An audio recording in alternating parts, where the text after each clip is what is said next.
and no explanation. But their implications were ugly and clear. My friend, the former Knight of the Cross, was in danger. It took half an hour for the softball practice to end, and then Michael rolled back over to me. He stood staring up at me for a moment before he said, "The sword is passed out of my hands. I can't take it up again, especially not for the wrong reason. I won't live in fear, Harry." "Could you maybe settle for living in caution?" I asked. "At least until I know more about what's going on?" "I don't think his plan is for me to die now," he replied calmly. It was never hard to tell when Michael was talking about the Almighty. He could insert capital letters into spoken words. I'm not sure how. "What happened to no man knows the day or the hour?" I asked. He gave me a wry smile.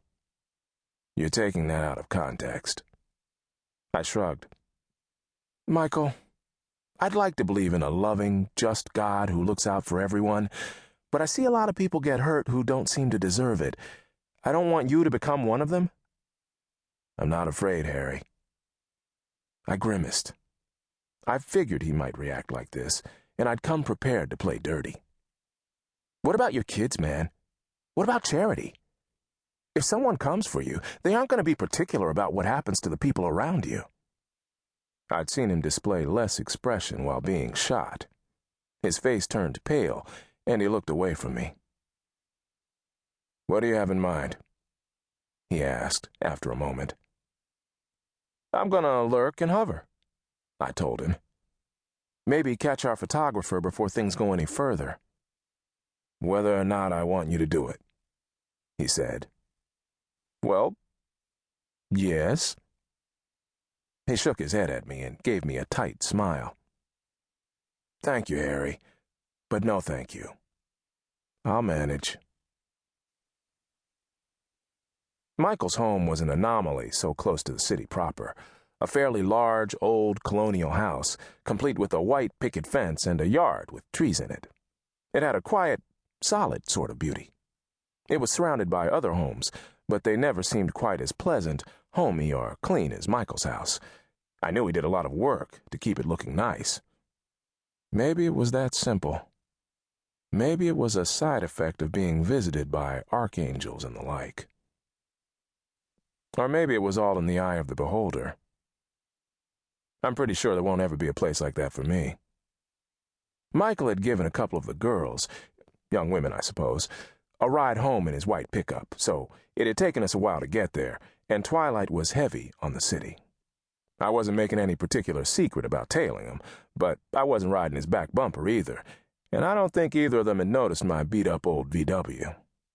Michael and Alicia got out of the car and went into the house, while I drove a slow lap around their block, keeping my eyes peeled.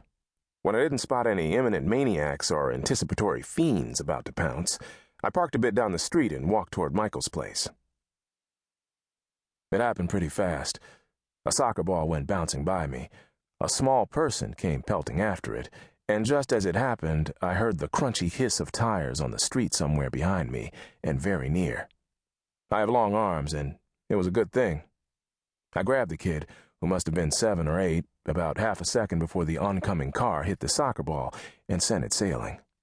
Her feet went flying out ahead of her as I swung her up off the ground, and her toes missed hitting the car's fender by maybe 6 inches. The car, one of those fancy new hybrids that run on batteries part of the time, went by in silence, without the sound of the motor to give any warning.